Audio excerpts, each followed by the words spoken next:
दोस्तों, अगर आपके पास 50,000 रुपए के आसपास एक बड़ा अमाउंट है और आप चाहते हैं कि इस अमाउंट को सही एसबीआई म्यूचुअल फंड में इन्वेस्ट करके 1 साल, 5 साल या 15 साल में मतलब लॉन्ग टर्म के लिए इन्वेस्ट कर 1 करोड़ रुपए के आसपास एक बहुत बड़ा फंड बनाएं, तो यह वीडियो आपके लिए है। दोस्तों, मार्केट के उतार चढ़ाव की वजह से हमारे अंदर एक डर पैदा होता है कि हम हमारे पैसे को खो देंगे। ऐसे में कौन सा एसबीआई लमसम प्लान में इन्वेस्ट करना हमारे लिए सही रहेगा, यह डिसीजन लेना मुश्किल हो जाता है।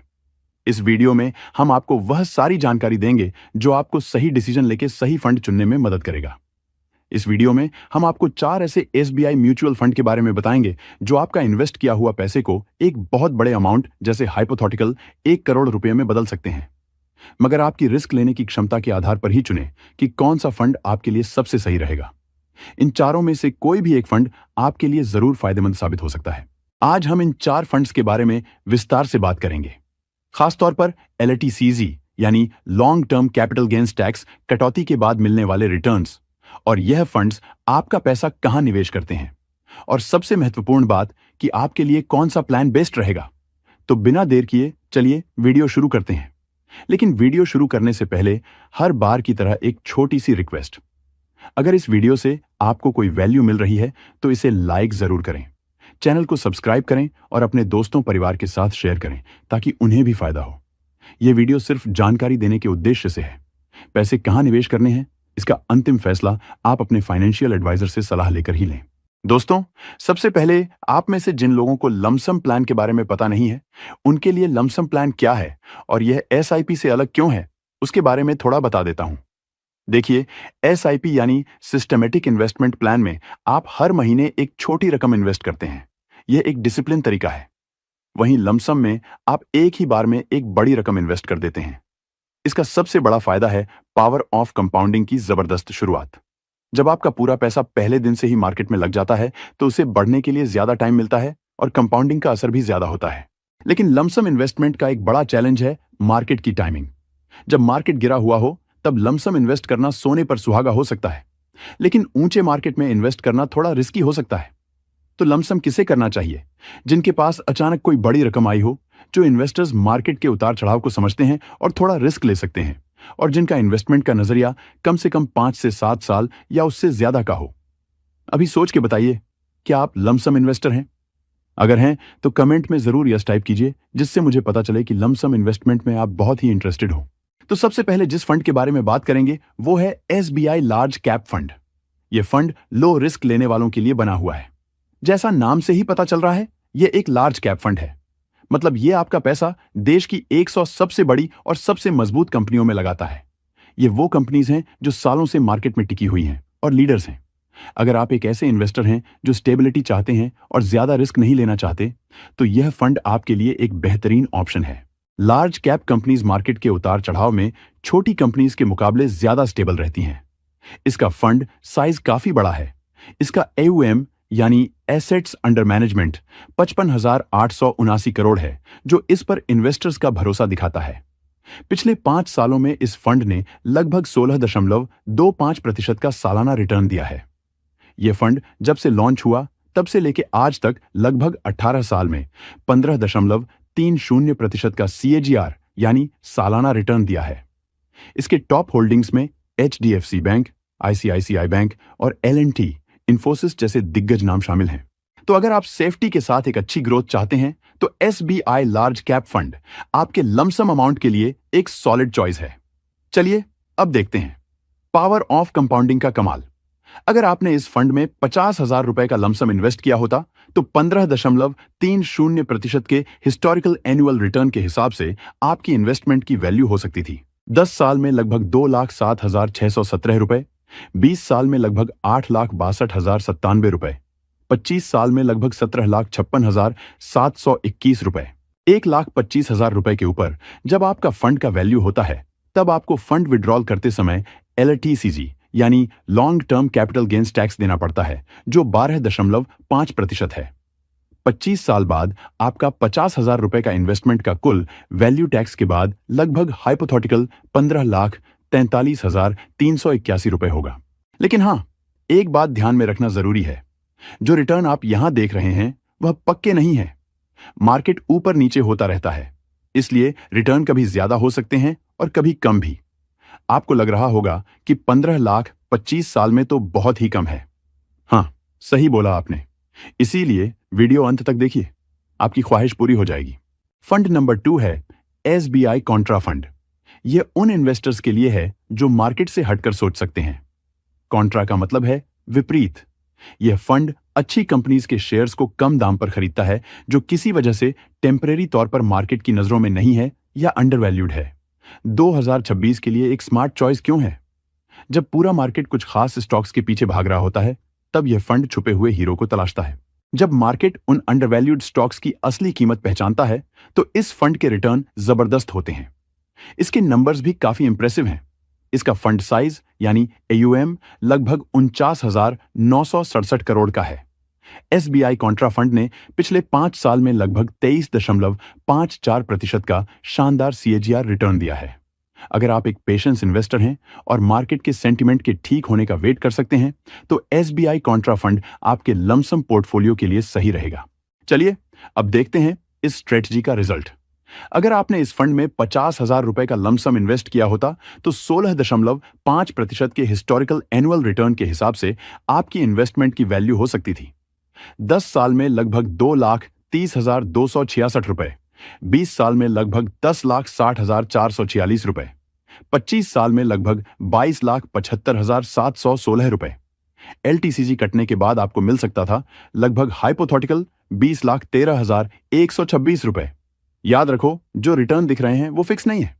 मार्केट का मूड बदलता रहता है, कभी मजेदार गेन मिलेंगे तो कभी थोड़ा कम। तीसरा लमसम इन्वेस्टमेंट के लिए बेस्ट फंड है एसबीआई मिड कैप फंड। अब बात करते हैं उन इन्वेस्टर्स की जो थोड़ी ज्यादा ग्रोथ के लिए थोड़ा ज्यादा रिस्क ले सकते हैं। उनके लिए एसबीआई मिड सी फंड बेस्ट रहेगा।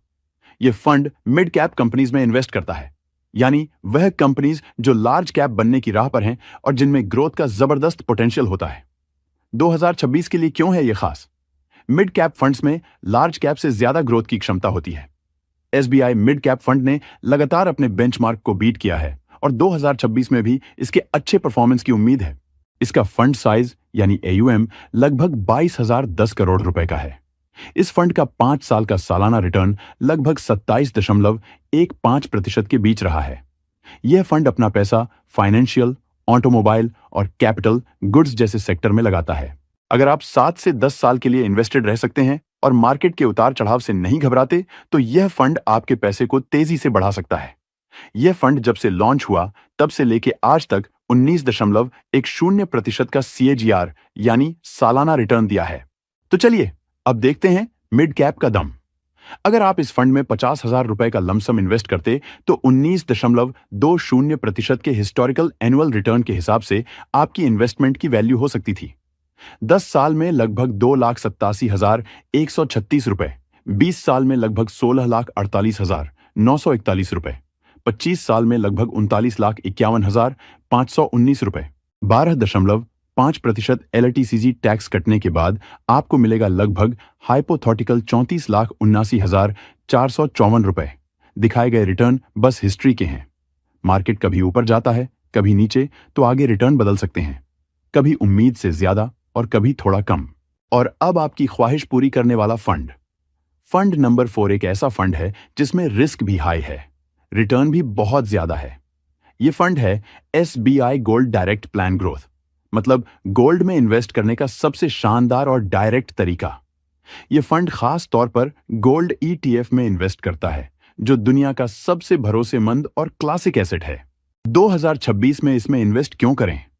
2025 में गोल्ड ने कमाल कर दिया।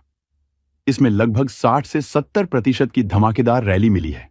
अब 2026 में भी एक्सपर्ट्स का मानना है कि गोल्ड का बुल रन जारी रह सकता है। जियोपॉलिटिकल टेंशन, सेंट्रल बैंक की भारी खरीदारी, कम होते इंटरेस्ट रेट्स और भारत अमेरिका जैसे देशों में मजबूत डिमांड से गोल्ड के भाव और भी बढ़ सकते हैं। भारत में भी गोल्ड की डिमांड कभी कम नहीं होती। ये सिर्फ ज्वेलरी नहीं, बल्कि सेफ हेवन और इन्फ्लेशन हेज है। सही टाइम पर इन्वेस्टमेंट से फ्यूचर में शानदार रिटर्न्स मिल सकते हैं। लेकिन याद रखिए, जितना ज्यादा रिटर्न का मौका, उतना ही रिस्क भी। गोल्ड में उतार चढ़ाव तेज होते हैं। ये शॉर्ट टर्म के लिए नहीं, बल्कि लॉन्ग टर्म 5 से 10 साल के लिए बेस्ट है। इसका फंड साइज यानी AUM लगभग 35,240 करोड़ रुपए का है। पिछले एक साल में 77% के रिटर्न्स, 3 साल में 34% CAGR रिटर्न्स और 5 साल में 22% के औसतन रिटर्न दिए हैं। इस फंड में तभी लमसम इन्वेस्ट करें जब आपका इन्वेस्टमेंट होराइजन 5 से 10 साल से भी ज्यादा हो और आप शॉर्ट टर्म में होने वाले नुकसान को झेलने की हिम्मत रखते हो। आइए अब देखते हैं छोटा पैकेट बड़ा धमाका का पावर। 50,000 रुपए के लमसम इन्वेस्टमेंट पर 24.10% के हिस्टोरिकल एनुअल रिटर्न के हिसाब से आपको मिल सकते थे।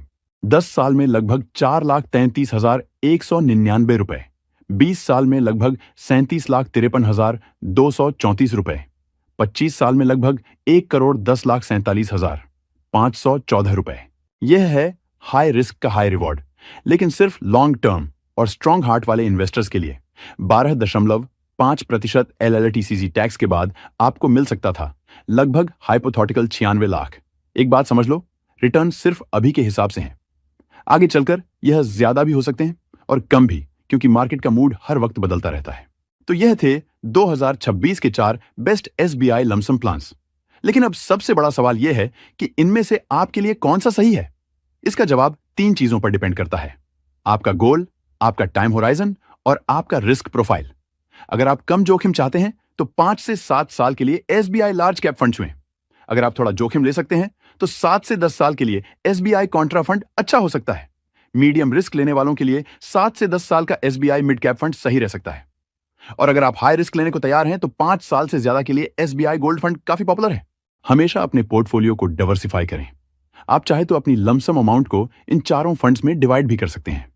एग्जाम्पल के तौर पर आप 20% लार्ज कैप में डालिए, 20% कॉन्ट्रा में डालिए, 20% मिड कैप में डालिए और 40% गोल्ड फंड में डालिए। तो दोस्तों, आज हमने SBI के पॉपुलर लमसम प्लान्स को डिटेल में समझा। हमने देखा कि कैसे अलग अलग फंड्स अलग अलग रिस्क और रिटर्न पोटेंशियल के साथ आते हैं। याद रखिए, म्यूचुअल फंड में निवेश बाजार के जोखिमों के अधीन है। किसी भी फंड में निवेश करने से पहले खुद अपनी रिसर्च जरूर करें या किसी सर्टिफाइड फाइनेंशियल एडवाइजर से सलाह लें। यह वीडियो केवल शैक्षिक उद्देश्यों के लिए है। आपको इन चारों में से कौन सा फंड सबसे इंटरेस्टिंग लगा, या आप 2025 में किस SBI फंड में लमसम इन्वेस्ट करने की प्लानिंग कर रहे हैं? नीचे कमेंट्स में हमें जरूर बताइए। अगर यह वीडियो आपको इन्फॉर्मेटिव लगा हो तो इसे एक लाइक करना ना भूलें। अपने दोस्तों एंड फैमिली के साथ शेयर करें और चैनल को सब्सक्राइब करें ताकि आप ऐसा कोई भी महत्वपूर्ण अपडेट मिस ना करें। इस वीडियो में बताए गए सारे आंकड़े और कैलकुलेशंस केवल हाइपोथेटिकल एग्जांपल्स और हिस्टोरिकल डाटा पर आधारित हैं। ये किसी भी तरह से फ्यूचर रिटर्न्स की गारंटी नहीं देते। म्यूचुअल फंड निवेश बाजार के जोखिमों के अधीन है।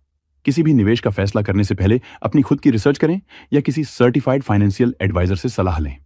यह वीडियो केवल एजुकेशनल पर्पस के लिए है।